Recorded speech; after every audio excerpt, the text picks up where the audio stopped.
Hello viewers, मैं हूं फ़खर रज़ई और आप देख रहे हैं डिबेट विद फ़खर। आज की डिबेट में पाकिस्तान के हवाले से बात होगी और पाकिस्तान की इकॉनमी के हवाले से यकीनन बात करेंगे। उसकी वजह ये है कि ये डायरेक्ट एक कंसर्न है हर किसी का इसलिए कि गरीब से गरीब आदमी, मिडल क्लास का हो या अपर क्लास का हो, कम कमाता हो या ज़्यादा कमाता हो, सबके ऊपर इस चीज़ का असर होता है।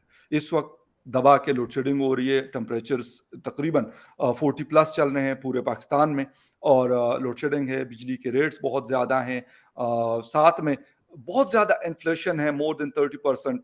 डॉलर का रेट तो चलो थोड़ा बहुत डाउन हुआ है, लेकिन अभी भी 207, 208 से नीचे नहीं आया। हुकूमत क्या कर रही है, इसके ऊपर हम इमरान खान का रोना रोते थे, लेकिन ऐसा लगता है कि इनसे भी हालात काबू नहीं हो रहे। इन सारे मुद्दों पे बात करेंगे और इसके लिए मुझे ज्वाइन कर रहे हैं सीनियर एनालिस्ट और जर्नलिस्ट डॉक्टर बशारत हुसैन साहब। डॉक्टर साहब, क्या आपको नजर आ रहा है कि हुकूमत करना क्या चाहती है और कर क्या रही है? देखिए, बात ये है कि ये लोग हैं बिजनेसमैन, बड़े इंडस्ट्रियलिस्ट हैं। पहले ये इनका सिर्फ मखसूस इंडस्ट्रीज ताल्लुक था जिसमें कि स्टील इंडस्ट्री थी। जी। लेकिन ये फैल फैल कर अब चीनी के कारखाने भी इन लोगों के हैं। जो बड़े पोल्ट्री फार्म्स हैं वो भी इन्हीं के हैं। जो डेयरी फार्म्स हैं वो भी इनके हैं। खाने पीने की तमाम जो भी इंडस्ट्री है, प्रोसेसिंग इंडस्ट्री है, फूड प्रोसेसिंग इंडस्ट्री है, वो भी इनकी है। तो जब ये इतनी चीज़ों में इन्वॉल्व हो जाएँगे, तो फिर इनके बिज़नेस इंटरेस्ट पैदा हो जाते हैं। इससे पिछली जो हुकूमत थी इमरान खान की, उसमें भी जो कॉर्पोरेट सेक्टर था, वो रूल कर रहा था। इमरान खान खुद तो बहुत सादा आदमी है, वो तो क्रिकेटर थे। उनको तो बॉल घुमाकर फेंकनी आती थी, थोड़ी-सी फ़ास्ट हो गई, तो इधर से लेफ्ट को चली गई, तो लेफ्ट उसने जो है विकेट उड़ा दी, राइट को चली गई, राइट उड़ा दी और इन्होंने छलांग लगाई और वो जो काम हो गया। तो इतना इनको तजुर्बा था, इतना इनको आता था, इतना इनको आता है। लेकिन ये है कि इनको इनकी तरफ भी चारों तरफ जो लोग घेरे में इनको ले लिया था इमरान खान साहब को, जी। वो यही कॉर्पोरेट सेक्टर के लोग थे। तो उनके ज़माने में भी सबसे ज़्यादा फ़ायदा जो है बड़े इंडस्ट्रियलिस्ट को दिया गया, बड़े ज़िम्मेदारों को दिया गया। अवाम को थोड़ा बहुत जो है 1-2 हज़ार रुपए देकर वो एहसास प्रोग्राम और फलाना-ढिमकाना उनको खुश करने की कोशिश की जाती रही, लेकिन अवाम का बहुत बुरा हाल था। मिडल क्लास को तो बिल्कुल क्रश कर दिया गया था। अब ये लोग आए हैं, ये बड़े बिज़नेसमैन हैं, इंडस्ट्रियलिस्ट हैं। इन्होंने आते के साथ ही जो है चिकन जो था मुल्क में ₹300 था, वो अब ₹600 हो गया, डबल कर दिया क्योंकि कारखाने इनके हैं, बड़े सारे पोल्ट्री फार्म्स इनके हैं। अंडे जो कि गर्मियों में कभी भी ₹100, ₹120 से ऊपर नहीं हुए थे, कल मैंने लिए तो वो ₹200 दर्जन मिल रहे हैं। इसी तरीके से बाकी चीज़ें, हर चीज़ पे कीमत बढ़ गई। पेट्रोल पे चलो, पेट्रोल पे मैं कहता हूँ कि देखें जो इंटरनेशनल प्राइस है, वो इनको करनी पड़ेगी, इन्होंने कर बिल्कुल। दी। लेकिन जो इन्होंने और इससे पिछली हुकूमत ने इमरान खान की रुपया को डिवैल्यू किया है, जब वो आई थी हुकूमत, जिस दिन डार साहब को निकाला गया था तो 104 या 106 का डॉलर था। जी। आज उससे एग्जैक्टली डबल है, 200 जो है वो 12-14 का बिक रहा है। कभी कम हो जाता है 1-2 रुपए, कभी ज़्यादा हो जाता है। तो जो इन्होंने रुपए की कीमत आधी कर दी इमरान खान की हुकूमत ने, और इन्होंने आके अपने 2-3 महीने में जब बुरी तरह गिराया है, जी। इससे सबसे ज़्यादा नुकसान ये हुआ है कि अगर पेट्रोल इन्होंने बढ़ाया भी था और वो इस वक्त से ₹240 मिल रहा है बाजार में, तो अगर ये इन्होंने रुपया ना गिराया होता इतनी बुरी तरह, तो इसको आधा यानी ₹70 सॉरी 100 जो है ना वो ₹20 लीटर आपको मिलता। एग्जैक्टली। तो 120 की जगह अब आपको मिल रहा है 240 का। तो इसी तरीके से बिजली है, अब बिजली का 1 यूनिट जो है वो ₹14 का था इमरान खान के ज़माने में, उससे पिछली हुकूमत में ₹7 का था। हाँ। उन्होंने भी बहुत कीमत बढ़ाई, बढ़ाते चले गए। इन्होंने अब इतनी ज़्यादा बढ़ाई है कि ये जो यूनिट है ये चला जाएगा ₹40 से भी ऊपर, बिल्कुल। जो कि बिल्कुल अफोर्डेबल नहीं होगा। आपने देखा है कि मुल्क में एनर्जी रायट्स शुरू हो चुके हैं। कल कराची बिल्कुल। में बहुत ज़्यादा इसके सर, ऊपर जो है 24 आवर्स तक मेन माड़ीपुर रोड जो कराची पोर्ट से माल निकलता है और पूरे पाकिस्तान में डिलीवर होता है, ट्रांसपोर्टेशन होती है, वो 24 आवर तक बंद रहा है, वो सड़क बंद रही है। मैं पिछले कई महीनों से इनको ये वार्न कर रहा था कि तुम्हारे मुल्क में एनर्जी राइट्स शुरू हो जाएंगे, और एक दफा शुरू हो गए तो ये फैलते चले जाएंगे जंगल की आग की तरह पूरे मुल्क में, और तुम इसको कंट्रोल नहीं कर सकोगे, एग्जैक्टली। क्योंकि तुमने इतनी बुरी तरह रुपया गिराया है कि फिर जो गलती सबसे बड़ी की गई थी पिछली हुकूमत में, कि जितने भी बिजली के नए कारखाने लगाए गए वो इंपोर्टेड फॉसिल फ्यूल पर लगा दिए गए, हाँ, इंपोर्टेड बिल्कुल। Coal, imported LNG, imported furnace oil. अब जो इस वक्त इंपोर्टेड कोल है वो 700 से 800% महंगा हो चुका है। यानी जो ₹65 मिलता था आपको जो कोयला, $65 वो का कोयला मिलता जो था है पर टन। ₹400 में चला गया। जो आपको एलएनजी मिलती थी 4 रुपए पर, वो इस वक्त 40 रुपए पर चली गई, हाँ 10 बिल्कुल। गुना फर्क पड़ गया, 1000%। इसी तरह फर्नेस ऑयल महंगा हो गया, तो आप खरीद ही नहीं सकते, आपके पास फॉरेन एक्सचेंज ही नहीं है कि आप ये खरीदें, और खरीदना भी नहीं चाहिए। ये आपकी पहले गलती थी, जब मैं रोकता रहा आपको, when I was at alternative energy development board में, वहां पे बोर्ड मेंबर था, डायरेक्टर जनरल था, फिर मेरे पास चीफ एग्जीक्यूटिव ऑफिसर का चार्ज भी रहा है। मैं इनको रोकता रहा कि आप ये काम ना करें, आप अल्टरनेटिव एनर्जी की तरफ जाएं, लेकिन इन्होंने किसी की नहीं सुनी और इंपोर्टेड सर फॉसिल ये फ्यूल वाली गैस। आपकी जो बात है, ये वाली बात 2 दिन पहले एक आर्टिकल में पढ़ रहा था एक्सप्रेस ट्रिब्यून में। आपकी इस बात को बिल्कुल मैं सेकंड करूंगा, और उसमें ये लिखा गया था कि उस वक्त जब कहा गया कि मुख्तलिफ कुछ कंपनीज थी, वो कह रहे कि हम सोलर आपको करके देते हैं, लेकिन कहते हैं कि कुछ लोग जिनके स्टेक्स इसमें थे कि ये ना हो, जो अक्सर आप जिक्र करते हैं, तो कहते हैं उन्होंने मना किया कि यार इस तरह हमें मतलब सोलर की हमें जरूरत नहीं, ऑलरेडी हमारे पास इतनी मतलब कैपेसिटी मौजूद है प्रोडक्शन की कि हम वहां से फुलफिल कर लेंगे, हमें क्या जरूरत है ये सूरज से बिजली बनाने वाली कहानी की खामखा की। तो उसका नतीजा ये है कि आप देख रहे हैं कि 16 से 18 घंटे लोड शेडिंग हो रही हाँ है, और अब लोगों ने मुजाहरे शुरू कर दिए हैं, और ये मुजाहरे इनसे काबू नहीं आएंगे। इन्होंने आते के साथ कहा कि जी हम मई में खत्म कर देंगे लोड शेडिंग, ये हाँ बिल्कुल। ऐलान किया गया हुकूमत की तरफ से। फिर ये कहा बिल्कुल गया हम जून में कर देंगे, जी। फिर ये कहा गया जुलाई में 2 घंटे रह जाएगी। अब कल परसों ये ऐलान हो रहा है प्राइम मिनिस्टर की तरफ से कि नहीं, जुलाई में तो और बढ़ेगी। अब जुलाई अगस्त में भी अगर बढ़ेगी, जुलाई में बारिशें शुरू हो जाती हैं, अगर उस वक्त भी बढ़ेगी, इसका मतलब है कि कोई फंडामेंटल जो है ना वो सर प्रॉब्लम है। इसके हमारे प्राइम मिनिस्टर शहबाज शरीफ साहब कुछ कहते हैं, लेकिन उनके जो एनर्जी के एडवाइजर हैं डॉक्टर मुसद्दिक मलिक साहब, बड़े काबिल आदमी हैं, वो कह रहे हैं कि 15 जुलाई के बाद लोड शेडिंग पर काबू पा लेंगे। अब मुझे नहीं पता कि इसमें से कौन सही बात कर रहा है, मुसद्दिक मलिक साहब सही बता रहे हैं या फिर मियां शहबाज शरीफ साहब बता रहे हैं, आई डोंट देखिए, नो। अगर मेरी मेरी बात ये लोग माने, मुसद्दिक मलिक साहब बहुत अच्छे आदमी हैं और वो फार्मासिस्ट हैं, तो इनको जो है ना हेल्थ मिनिस्टर लगाना चाहिए, ताकि ये फार्मेसी की अपनी जो नॉलेज है वो उधर अप्लाई करें, और कोई ऐसा आदमी लाएं जो कि पेट्रोलियम में जिसकी एक्सपर्टीज हो, उसको जो है पेट्रोलियम मिनिस्ट्री में लगाएं। इसी तरीके से जो है इंजीनियर, इन्होंने खुर्रम दस्तगीर साहब लगाए हैं, वो बड़ा अच्छा इंजीनियर है, लेकिन उनको चाहिए कि अपने साथ अल्टरनेटिव एनर्जी स्पेशलिस्ट फौरी तौर पे लगाएं, वरना ये मुल्क जा रहा है। मैं आपको बताऊं, अगर आपके पास एनर्जी इतनी महंगी है, तो आपकी तमाम जितनी इंडस्ट्री है बंद हो जाएगी, आपकी जो खाद बनाने वाले कारखाने बंद हो जाएंगे, क्योंकि गैस आप उनको दे नहीं सकते। जी। आपका पहिया जाम हो जाएगा मुल्क का, आपके लोग जो है वो गाड़ियां सड़कों पर नहीं ला सकेंगे, आपके लोग जो हैं सड़कों पर आ जाएंगे कि उनको बिजली महंगी मिल रही है, मिल ही नहीं रही है, बल्कि लोड शेडिंग हो रही है। नहीं गैस मिल का रही। ऐलान पहले ही मुसद्दक मलिक साहब ने अभी किया है कि तैयार हो जाओ, हम एलएनजी नहीं खरीद सके, इस सर्दियों में गैस भी नहीं होगी। तो ये तो एक बहुत खतरनाक सूरत हाल है। सर एक एक बात इनको और छोटी सी मुझे बताइएगा कि ये वाली कहानियां हमने अमाद अजहर, इमरान खान के बाकी जो लोग, ताबिश गौर साहब और पता नहीं XYZ जो भी आया, ये कहानियां उन्होंने भी हमें इसी तरीके से सुनाई। सर्दियां अभी मतलब सख्त गर्मी होती थी, जून जुलाई में हमें कहा जाता था कि सर्दियों के लिए जी गैस लोड शेडिंग के लिए तैयार रहें, हमारे पास गैस नहीं होगी।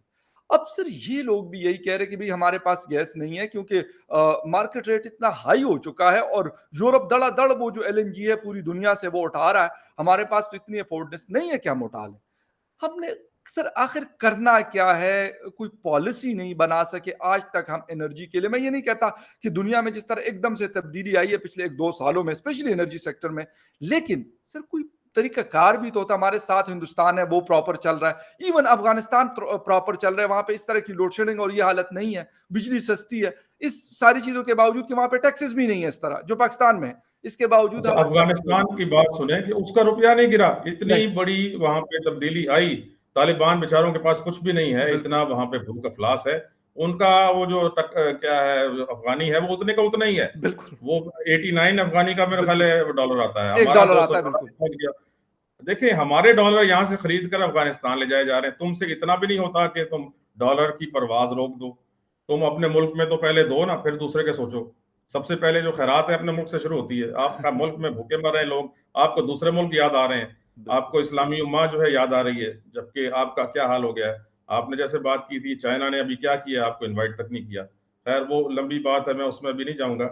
लेकिन जहां तक बिजली की बात है, आपने कहा गैस की कि क्या होगा, मेरे पास हम एक पूरा, हमारे पास अल्टरनेटिव एनर्जी स्पेशलिस्ट का पूरा पैनल है, जो कि ऑस्ट्रेलिया में है, अमेरिका में है, पाकिस्तानी है ये, यूरोप में है, इंग्लैंड में है, जो कि पाकिस्तान को हेल्प करना चाहते हैं अल्टरनेटिव गैस में, अल्टरनेटिव इलेक्ट्रिसिटी में, अल्टरनेटिव फ्यूल में, जिसमें कि पेट्रोल भी है और अल्टरनेटिव डीजल भी है। जी। हम लोग ये मुल्क को देना चाहते हैं, लेकिन ये लेने वाले बने। भाई ये टेक्नोलॉजीज मुल्क में मौजूद हैं, दुनिया में मौजूद हैं, जो हम बाहर से लेकर आए हैं। हम आपको अल्टरनेटिव गैस देते हैं, क्योंकि ये गैस तो खत्म हो रही है, आपकी अपनी गैस तो डिप्लीट हो रही है। है ही नहीं। बाहर से आप खरीद नहीं सकते, एलएनजी इतनी महंगी है, तो आपने अल्टरनेटिव की तरफ नहीं जाएंगे तो आप तो मारे जाएंगे, आपकी तो इंडस्ट्री बंद हो जाएगी, आपके हम्म। लोग तो घरों में जो है वो ठिठर जाएंगे, उनको तो सर्दी में जो है गैस नहीं मिलेगी। आपका जो आदमी है, आपका ट्रांसपोर्टेशन इस डीजल की वजह से इतनी महंगी हो गई है, हाँ। जब आपने डीजल महंगा किया है, कि उससे आपकी हर चीज जो ट्रांसपोर्ट होकर आती है, या तो कराची पोर्ट से आती है, या इधर बिल्कुल। अफगानिस्तान की तरफ से आती है, बिल्कुल। सब डीजल वाले ट्रक्स पर आती है। वो इंतहाई महंगी हो गई है और होती चली जाएगी जिस तरह आप फ्यूल को महंगा करेंगे। इलेक्ट्रिसिटी महंगी है, गैस है नहीं, तो और इलेक्ट्रिसिटी बन नहीं सकती, क्योंकि आपके पास ना एलएनजी खरीदने का पैसा है, ना कोयला खरीदने का पैसा है, ना जो है तेल खरीदने का पैसा है। तो हम आपको देने को तैयार हैं, अल्टरनेटिव्स हमारे पास मौजूद हैं। आए हमारे से मिलें, आप हमें बात करें। आपने तो अपने अल्टरनेटिव एनर्जी डेवलपमेंट बोर्ड को ही बंद कर दिया, आपने उसको जो है शामिल कर दिया किसी और में, 2-3 साल से उसका कोई सीईओ नहीं लगा हुआ। इसी तरीके से आपने Pakistan council for renewable energy technologies बंद कर दिया। तो जब आप ये काम दोनों किए थे, इसने इमरान खान ने, इस हुकूमत को तो पता ही नहीं होगा मेरा ख्याल है कि इस तरह का कोई काम हुआ है, अच्छा क्योंकि सर। ये तो मुझे जब से आए हैं समझ ही नहीं आता ये कर क्या रहे हैं, सिवाय ओके। हर चीज की कीमत बढ़ाने के। हर चीज की कीमत बढ़ाने के, बिल्कुल आपकी बात दुरुस्त है। सर दो चीजें अभी मतलब मार्केट में दो खबरें बड़ी गर्म हैं। एक ये कि हम अफगानिस्तान से कोल ले रहे हैं, यानी कोयला खरीद रहे हैं। ठीक है। द सेकंड थिंग इज, आज जो मीटिंग हुई है उसमें ये अनाउंस हुआ है कि हम रशिया से तेल ले रहे हैं, और इन्होंने जो हमारी रिफाइनरीज हैं पाकिस्तान में जो ऑपरेट करती है, उनसे कहा गया कि हमारे पास कौन सी टेक्नोलॉजी है, क्या हम इस कैपेबिलिटी हमारे पास है कि हम रशियन ऑयल खरीद कर यहाँ पे उसको रिफाइन कर सके। दोनों पे सर आपका टेक चाहिए कि ये मुमकिन है और इससे कोई मतलब सांस लेने का मौका मिलेगा पाकिस्तानी अवाम को, या ये भी बस खबरें हैं और सियासी बातें हैं और उसके बाद अल्लाह अल्लाह खैर सल्ला। देखिए जी, जो रशिया का ऑयल है बिल्कुल खरीदा जा सकता है। इसमें हर हर महीने पे ये पीएसओ का एक टेंडर होता है। रशिया कोई ये तो नहीं है कि मैं जाके उससे खरीद लूंगा, या आप जाके खरीद लेंगे, या जो है कोई एक मिनिस्टर जाके खरीद लेगा। वो गवर्नमेंट टू गवर्नमेंट कॉन्ट्रैक्ट्स होते हैं, उसमें टेंडर होते हैं बाकायदा। इनको चाहिए कि रशियन कंपनीज को इनवाइट करें, उन टेंडर्स में वो बिड करें, और अगर वो 30% उनकी कीमत लो है तो वो जीत जाएंगे। जहां तक उस ये ताल्लुक है इस बात का कि हमारी रिफाइनरीज उनको कर सकती हैं कि नहीं, बिल्कुल कर सकेंगी। बाइको है और दूसरी रिफाइनरीज हैं, ओके। उसमें इस तरह का तेल खरीदा जा सकता है, उस ग्रेड का, उस स्पेसिफिकेशन का, जो कि हमारी रिफाइनरीज उसको प्रोसेस कर सकती हैं। तो वो बिल्कुल पॉसिबल है, हो सकता है। इसके स्पेशलिस्ट मौजूद हैं, वो आपको बताएंगे। दूसरा क्या आपका सवाल था तेल के सर अलावा? ये कि कोयला जो खरीदा जा रहा है कोयला। अफगानिस्तान से, कह रहे हैं कि बाय रोड उसकी ट्रांसपोर्टेशन होगी, और पेशावर से शायद बाय ट्रेन फिर ये करेंगे साहिवाल के लिए, और एक और जो कोल पावर प्लांट है उसके लिए। बात यह है कि पहले तो ये लगाए गलत गए थे दोनों। ये पंजाब के अंदर लगाने की कोई तुक ही नहीं थी। कोयला आपका आता है समंदर के रास्ते, आपने लगा दिए पंजाब में, जो कि डीजल वाले ट्रक्स कोयले को लेकर आएंगे पंजाब के अंदर, वहां पे बिजली बनाएंगे। जिसने भी ये प्लान किया, जिसने एग्जीक्यूट कराया है, उसने इस मुल्क के साथ बहुत बड़ा जुल्म किया, और इतना महंगा इसकी बिजली बनती है कि वो जो है हम और आप उसको पे करते हैं। तो बात यह है कि क्योंकि अब ये लग चुके हैं, तो बिल्कुल ये एक अच्छा फैसला है अगर लोकल कोयला आता है, लेकिन वो जो है वो इम्पोर्टेड कोयले पे डिजाइंड है।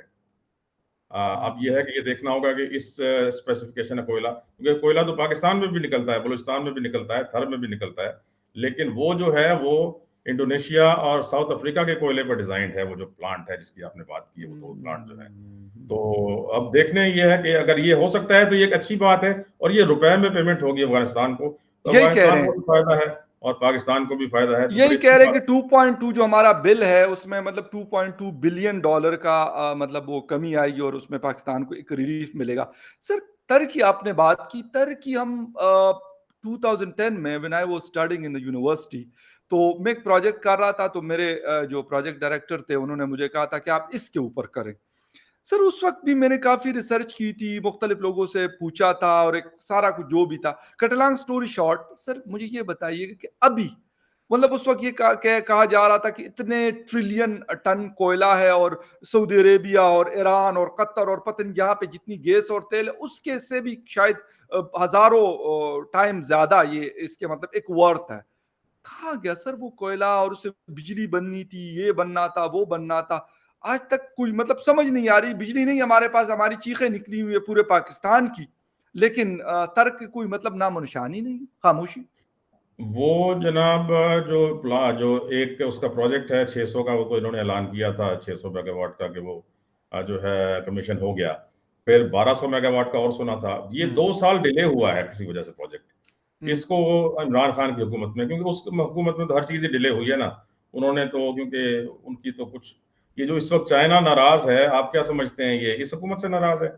ये इमरान खान के जो उसने सीपेक के ऊपर और दूसरे जो उनके प्रोजेक्ट्स हैं, उनके ऊपर जो पॉलिसियाँ रखी, उसकी वजह से जो चाइना ने इस तरीके से पाकिस्तान के साथ वो ट्रीट कर रहा है।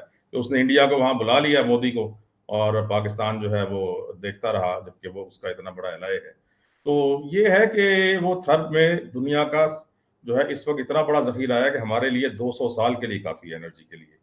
उसके ऊपर तवज्जो देनी चाहिए, जो ऑलरेडी काम हुआ है, जिस पर काफ़ी हद तक जिस प्लांट पे 1200 मेगावाट का है, वो क्यों डिले हुआ है 2 साल का, उसकी इंक्वायरी होनी चाहिए।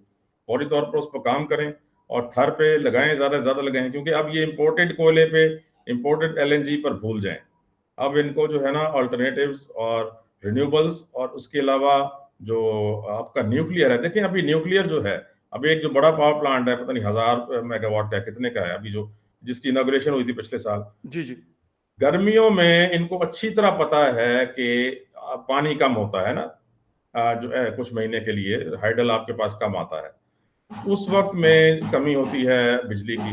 तो आप जब ये करते हैं कि इसकी जो इस तरह के न्यूक्लियर पावर प्लांट्स हैं, दूसरे हैं, इनकी मेंटेनेंस चाहिए होती है साल में जी, जी। 1-2 महीने के लिए। तो वो जी, जी। मेंटेनेंस का पीरियड रखते हैं ऐसे वक़्त में, सर्दियों में, जबकि आपकी डिमांड कम है, आपकी कंज़म्पशन कम है। ओके। इन्होंने उसको गर्मियों में रख लिया, जिसकी वज़ह से वो भी इस वक़्त नहीं आपको मिल रही है 1000 मेगावाट। Right, right, right. अच्छा सर एक तो ये है कि मतलब वो 325 मेगावाट के हमने यही सुना है कि 4 हमारे प्लांट्स हैं गालिबन कराची में जो शायद 1200 या 1300 मेगावाट बिजली प्रोड्यूस करते हैं और सस्ती बिजली पड़ती है, इशारिया 5 या 6 रुपए का यूनिट हमें पड़ता है। उसके ऊपर तो काम करने की बहुत शायद सख्त ज़रूरत है। कोल से भी ज़्यादा मैं कहता हूँ कि वो ज़्यादा इम्पोर्टेंट है क्योंकि कोल की वजह से जो एनवायरमेंटल डिज़ास्टर है वो भी आ रहा है और पहले ही बहुत सारे इश्यूज़ से हम गुज़र रहे हैं। लेकिन सर आपको लगता है कि जो तर्क का कोयला है, उससे जो हम बिजली बनाने की हम बातें करते हैं, ये हकीकत है या भी ऐसे है जिस तरह Iran gas pipeline Kazakhstan gas pipeline और पता नहीं कहाँ-कहाँ से गैस पाइपलाइन, इस तरह की चीज़ तो नहीं है कहीं पे? है, इसके लिए सिर्फ मसला क्या है कि वो कोयला ट्रांसपोर्ट नहीं होता। ये नहीं है कि वहाँ से निकाला आपने और ले जाके पंजाब में जो लगे हुए हैं वहाँ पे जला दिया। जी, क्योंकि वो ट्रांसपोर्टेशन के दौरान आग भी पकड़ सकता है। ओके, वो लिग्नाइट है, वो एक खास किस्म का कोयला है। तो उसके लिए बेहतरीन ये होता है कि माइन माउथ पे, यानी जिधर माइन है, ओके। वहीं पर पावर प्लांट लगता है और वहाँ से फिर ट्रांसमिशन लाइन्स के ज़रिए वो मुल्क में, ये बिल्कुल हकीकत है, ये कोई वो नहीं है। और इस पर अगर काम किया जाए तो ये तो बहुत जल्दी आपकी सारी ज़रूरियात पूरी कर सकता है। बहुत शुक्रिया सर हम तो यही दुआ कर रहे हैं क्योंकि ये जो बिजली का जिन है, ये पता नहीं मतलब बचपन से हम देखते आ रहे थे लेकिन पिछले जो 10 सालों में हमने देखा तो वो एक ऐसी सिचुएशन इख्तियार कर गया कि किसी को शायद ऐसा लगता है जैसे किसी को समझ नहीं आती। हालाँकि आप जैसे एक्सपर्ट्स मौजूद हैं पाकिस्तान में और भी होंगे, बाहर बाहर की दुनिया में भी पाकिस्तानी काम करते हैं। लेकिन अनफॉर्च्यूनेटली उनकी एक्सपर्टीज़ से फ़ायदा नहीं उठाया जाता या फिर ये किया जाता है कि अपने मफादात को प्रोटेक्ट किया जाता है कि हमें पैसा किस चीज़ में ज़्यादा हम कमा सकते हैं इसमें कि लोगों को अच्छी इलेक्ट्रिसिटी कम पैसों में मिल जाए या इसमें जो महंगी बिजली हम बनाएंगे और जो लोड शेडिंग की कहानियां भी सुनाएंगे और लोड शेडिंग करेंगे भी इसमें ज़्यादा फ़ायदा होता है तो अनफॉर्चुनेटली इस पॉलिसीज़ को चलाया जाता है पाकिस्तान के अंदर और इस नहज पे हम इसी वजह से पहुंचे डॉक्टर साहब आपके टाइम का बहुत शुक्रिया आपने शो ज्वाइन किया and viewers thank you very much for watching debate with Fakhar Yousafzai किसी और डिबेट में आपसे फिर मुलाकात होगी तब तक के लिए टेक केयर एंड बाय